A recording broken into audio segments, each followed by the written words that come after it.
નમસ્કાર દર્શકો, આપ જોઈ રહ્યા છો પ્રકોપ ન્યૂઝ। છોટાઉદેપુર જિલ્લામાં વરસાદી ભારે હાહાકાર મચાવ્યો છે। વરસાદના પગલે અનેક નદીઓ પરના પુલો અને રસ્તાઓને ગંભીર નુકસાન પહોંચતા જિલ્લા પ્રશાસન સતર્ક બન્યું છે। જિલ્લા કલેક્ટર શ્રી ગાર્ગી જૈન તાત્કાલિક પગલાંરૂપે ક્ષેત્ર મુલાકાતે પહોંચી અને ઓરસંગ, મેરિયા અને ભારજ નદીઓ પરના મુખ્ય પુલોનું નિરીક્ષણ કર્યું હતું। સુખી ડેમ બ્રિજ, ભારજ નદી પર, જબુગામ ચાચક પુલ, મેરિયા નદી પર અને બોડેલી મોડાસર પુલ, ઓરસંગ નદી પર ને નુકસાન થવાના સમાચાર બાદ ત્વરિત સ્થિતિનું મૂલ્યાંકન કરવામાં આવ્યું।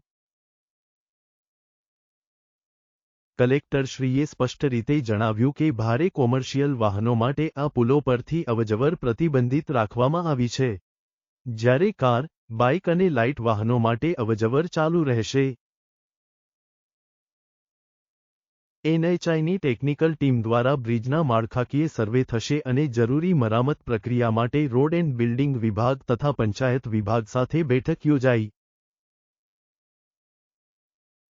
અધિકારીઓને તાત્કાલિક અસરથી પગલાં લેવાની સૂચના આપવામાં આવી છે અને લોકો માટે વૈકલ્પિક માર્ગો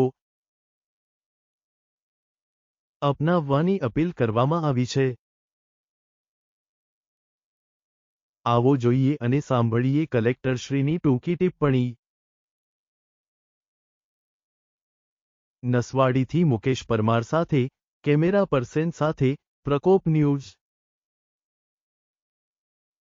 ડુંગરવાંટ, મેરિયા બ્રિજ અને મોડાસરવાલા ઓરસંગ બ્રિજ, 3 બ્રિજની મુલાકાત લેવામાં આવી છે અને મારા સાથે ટેકનિકલ ટીમ પણ છે।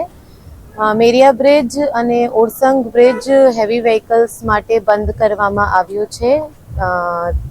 2-3 દિવસમાં એનએચએઆઈની જે ટેકનિકલ ટીમ છે આ આવીને તપાસ કરશે તો ખરેખર ખબર પડશે કે આગળ શું કાર્યવાહી કરવાની છે।